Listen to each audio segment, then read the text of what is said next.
Everyone, welcome to our channel Isc Steno. We are starting the passage at the speed of 80 words per minute. Start.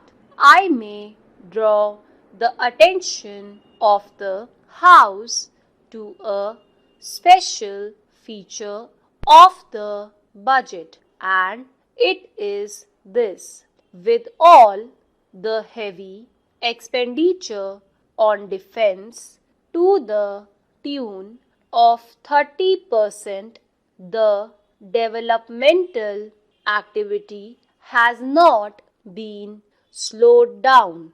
Today, we are spending about 19% on the different development activities. But in this respect, I would like to submit that the allocation for education in the budget continues to be at 2 to 3%.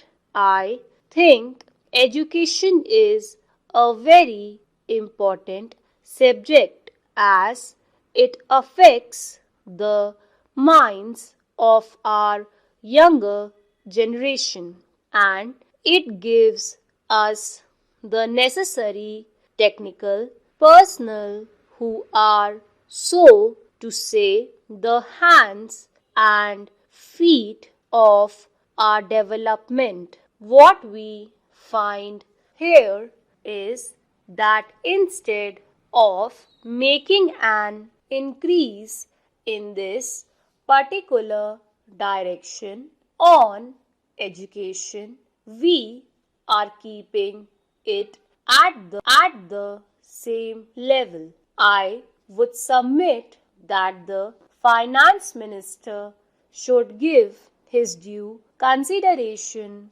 for increasing the budget on education.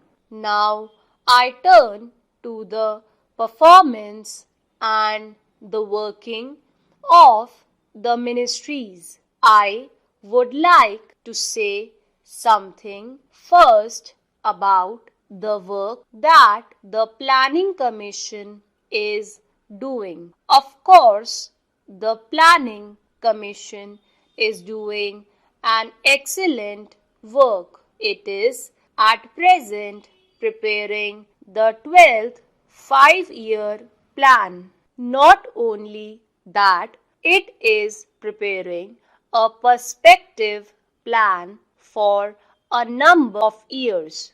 It is also giving a vision.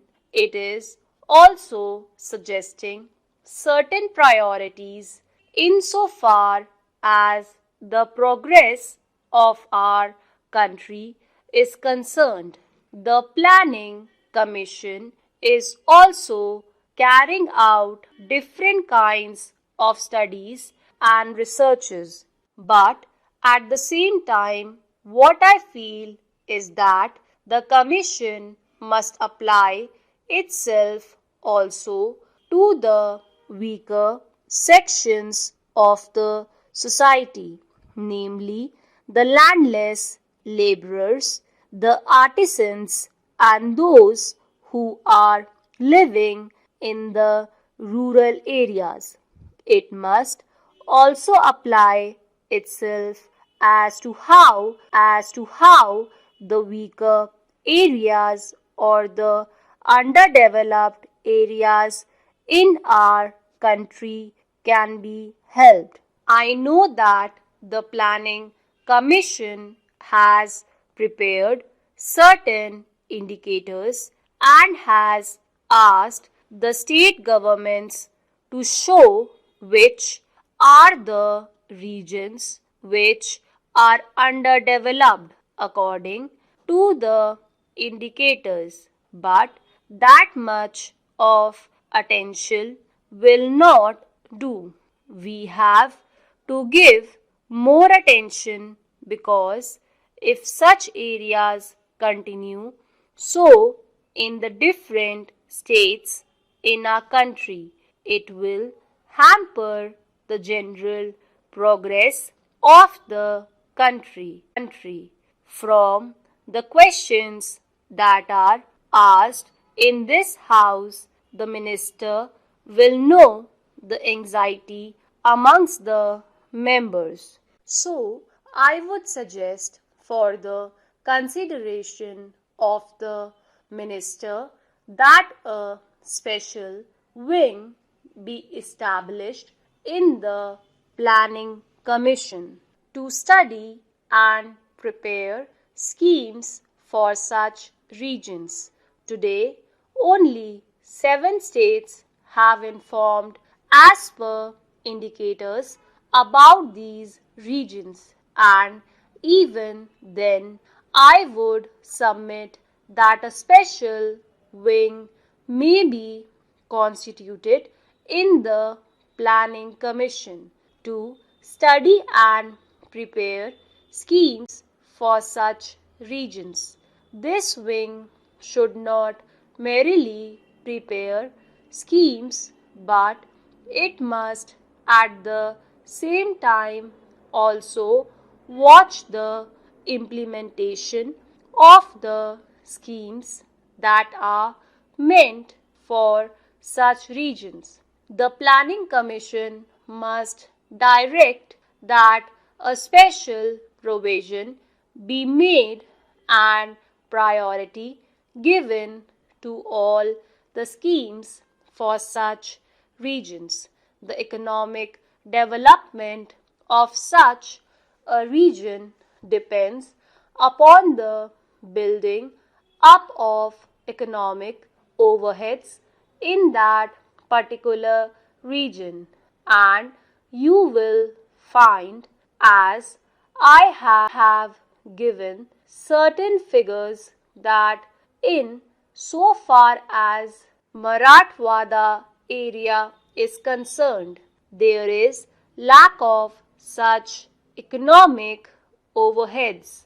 Therefore, industries are not coming up, and since industries are not coming up, other developments are also falling short. So, I would request that consideration may be given to constituting a special wing in the Planning Commission for the underdeveloped areas.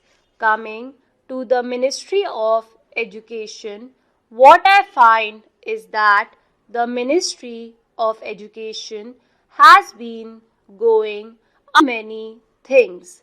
It is going after too many changes and also too many experimentations.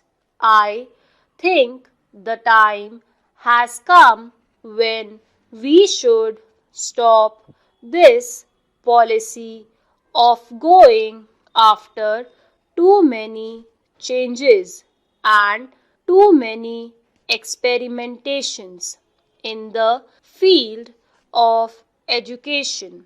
It is because of this that we have not been able to achieve, after 18 years of freedom, a common pattern throughout the country. I think a plea has already been made by a lady member about the pattern. Different patterns exist in different states of our country.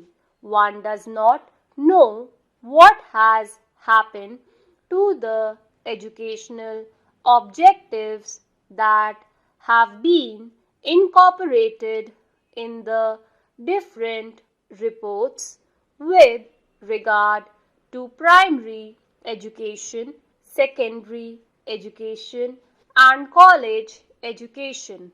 Nobody has tried to peruse as to how far the educational objectives that have been incorporated in these reports have been put through in the different states.